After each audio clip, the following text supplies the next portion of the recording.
Vandalism hinders economic growth as it increases the cost of doing business, risks widespread power outages, compromises law and order, and leads to loss of foreign investor confidence, among many other negative effects. We are just highlighting here that when this vandal is actually vandalizing that transformer, just to remove the copper and to sell to somebody, he may just have caused an outage in an hospital.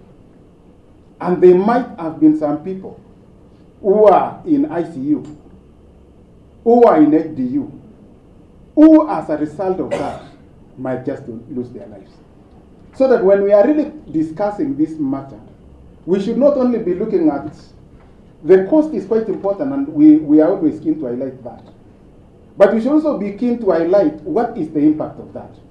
Many are the times we of course quantify and tell you it cost us this much. But what was the impact of that particular action? Because whereas we can quantify and we tell you we've lost a transformer that was worth 1 million.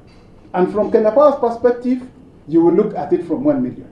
But from that hospital, it is the 10 lives they lost that day. For these scrap metal dealers to obtain this scrap metal license, zinakuwa bei tena ya juu sana. Sisi kama associations tunashindwa kuweka wote on board, wote kuwa compliance. Kwa sababu ule mtu member mwenye anapewa license ya pesa kidogo ina cost up to 100,000.